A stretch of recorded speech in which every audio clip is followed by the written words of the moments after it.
பாட் two plates நேயர்களுக்கு வணக்கம். இன்றைக்கி நம்மளோட சேனலில் திணையை வச்சு ஒரு சூப்பரான சக்கரை பொங்கல் ரெசிபி பார்க்க போகிறோம். பொங்கல் வரதுனால உங்களுக்காக இந்த ரெசிபி நான் இன்றைக்கி செஞ்சு காமிக்க போகிறேன். இந்த சக்கரை பொங்கல் பண்ணுறதுக்கு தேவையான பொருள் என்னென்னு கீழே டிஸ்கிரிப்ஷனில் கொடுத்துருக்கேன். வாங்க இப்போ எப்படி பண்ணுறதுன்னு பார்க்கலாம்.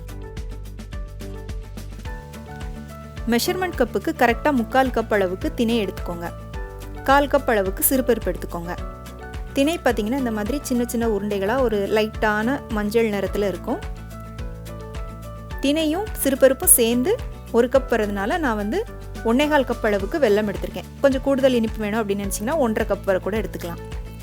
திணையில் சின்ன சின்ன கல் மண் அதெல்லாம் இருக்கும், அதனால் நல்லா கழுவிட்டு அரிச்சு எடுத்துக்கோங்க. நான் இப்போ அரிச்சு எடுத்து வச்சுருக்கேன். இப்போ நம்ம எடுத்து வச்சுருக்கிற சிறுபருப்பை கொஞ்சம் வறுத்து எடுத்துக்கலாம். நான் இன்றைக்கி குக்கரில் பண்ண போகிறதுனால குக்கரில் போட்டு வறுத்துக்கிட்டேன். சிறுபருப்போட மஞ்சள் நிறம் மாறி கொஞ்சம் லைட்டான ப்ரௌன் கலர் வரும், அந்த அளவுக்கு வறுத்துக்கோங்க. அதே சமயம் சிறுபருப்பு வறுப்பட்டு நல்ல வாசனையும் வரும். இந்த அளவுக்கு வறுப்பட்டதும் அடுப்புலேருந்து எடுத்துகிட்டு இதை ஒரு 2 தடவை தண்ணி ஊற்றி கழுவி எடுத்து வச்சுக்கோங்க. இப்போ இதில் தேவையான அளவுக்கு தண்ணி ஊற்றிக்கலாம். திணையும் சிறுபருப்பும் சேர்ந்து 1 கப் வருது. 1 கப்புக்கு 3 கப் அளவுக்கு தண்ணி ஊற்றிக்கோங்க. இப்போ இதோடவே நம்ம கழுவி எடுத்து வச்சிருக்கிற திணையும் போட்டுக்கோங்க.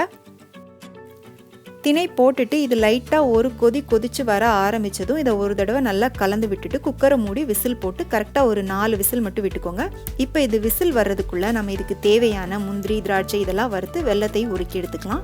ஒரு கடாயில் 2 டீஸ்பூன் அளவுக்கு நெய் ஊற்றிக்கோங்க. நெய் நல்லா சூடானதுக்கப்புறமா கொஞ்சமாக முந்திரி போட்டுக்கோங்க. ஒரு 10லேருந்து 12 முந்திரி போட்டு வறுத்துக்கோங்க. முந்திரி நல்லா கொஞ்சம் ப்ரௌன் கலராக வந்ததுக்கப்புறமா அதோட கொஞ்சமாக திராட்சை போட்டுக்கோங்க. போட்டுட்டு நல்லா வறுத்துக்கோங்க.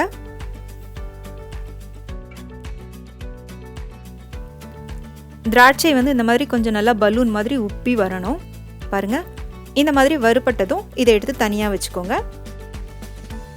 இப்போ நம்ம எடுத்து வச்சிருக்கிற 1/4 கப் அளவு வெல்லத்தையும் ஒரு கடாயில் போட்டுக்கோங்க. போட்டுட்டு அடுப்பை ஆன் பண்ணிக்கோங்க. இதோட ஒரு 3/4 கப் அளவுக்கு தண்ணி சேர்த்துட்டு இந்த வெல்லத்தை நல்லா கரைச்சி எடுத்துக்கோங்க. வெல்லம் நல்லா கரைஞ்சால் மட்டும் போதும். இதுக்கு பாகுப்பதம் எதுவும் தேவையில்லை. வெல்லம் கரைஞ்சி இந்த மாதிரி லைட்டாக ஒரு கொதி வந்ததும் இதை அடுப்பில் இருந்து எடுத்துட்டு வடிகட்டிக்கோங்க. ஏன்னா வெல்லத்தில் சின்ன சின்ன கல் தூசி மண் இதெல்லாம் இருக்கும், அதனால கண்டிப்பாக வடிகட்டிக்கோங்க. பாருங்கள் இதில் எவ்வளோ தூசி இருக்குன்னு. இப்போ குக்கர் 4 விசில் நல்லா ப்ரெஷர்லாம் அடங்கினதும் நான் மூடியை திறந்துருக்கேன். பாருங்கள், திணையும் சிறுபருப்பும் நல்லா வெந்து வந்திருக்கு. இந்த அளவுக்கு நல்லா குழைவாக வெந்து வந்தால் தான் நம்ம செய்ய போகிற சர்க்கரை பொங்கல் நல்லாயிருக்கும். இதே ரெசிப்பியை யூஸ் பண்ணி நீங்கள் திணையில் வெண்பொங்கல் கூட பண்ணிக்கலாம். நம்மளோட சேனலில் நான் ஏற்கனவே பச்சரிசியை வச்சு சர்க்கரை பொங்கல் எப்படி பண்ணுறது அப்படின்னு வீடியோ அப்லோட் பண்ணியிருக்கேன். அதுக்கான லிங்க் நான் உங்களுக்கு கீழே டிஸ்கிரிப்ஷனில் கொடுக்குறேன். இப்போ நாம் வடிகட்டி ரெடியாக எடுத்து வச்ச வெள்ளை கரைசலை திரும்பவும் கடாய்க்கு மாற்றிட்டு இதோட நாம் வேக வச்சு எடுத்து வச்சுருக்கிற திணையும் சேர்த்துட்டு நல்லா கலந்துக்கலாம்.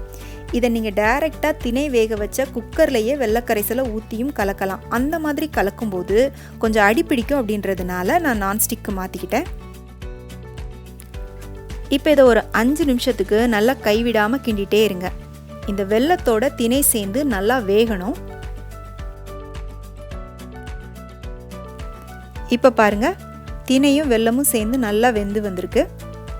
இப்போ இதோட ஒரு 1/2 டீஸ்பூன் அளவுக்கு மட்டும் ஏலக்காய் தூள் சேர்த்துட்டு நம்ம வறுத்து வச்ச முந்திரியையும் திராட்சையும் அது வறுத்த நெய்யோடவே சேர்த்துட்டு கலந்துக்கோங்க.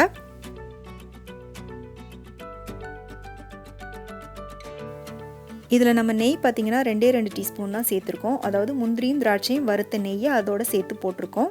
அதனால் இன்னொரு 2 டீஸ்பூன் நெய் போட்டுக்கலாம். நெய் உங்களோட தேவைக்கு ஏற்ற மாதிரி நீங்கள் கூடவோ குறையவோ போட்டுக்கோங்க. நெய் சேர்த்துட்டு நல்லா கலந்து விட்டுக்கோங்க. எவ்வளோக்கு எவ்வளோ நெய் அதிகமாக சேர்க்குறீங்களோ அந்த அளவுக்கு உங்களோட சக்கரை பொங்கலோட டேஸ்ட் அதிகமாக இருக்கும். இப்போ சூப்பராக நம்மளோட திணை சக்கரை பொங்கல் ரெடி ஆயிடுச்சு. இந்த பொங்கலுக்கு கொஞ்சம் வித்தியாசமாக இந்த திணையில் செஞ்ச சக்கரை பொங்கலை ட்ரை பண்ணி பாருங்கள். ரொம்ப ரொம்ப நல்லாயிருக்கும். செஞ்சு பார்த்துட்டு எப்படி இருந்துச்சுன்னு உங்களுடைய கருத்துக்களை எனக்கு மறக்காமல் கீழே கமெண்ட் செக்ஷனில் சொல்லுங்கள். உங்கள் ஃப்ரெண்ட்ஸுக்கும் ஷேர் பண்ணுங்கள், லைக் பண்ணுங்கள், சேனலுக்கு சப்ஸ்கிரைப் பண்ணுங்கள். மீண்டும் வேறொரு ரெசிபியோடு சந்திக்கிறேன். நன்றி, வணக்கம்.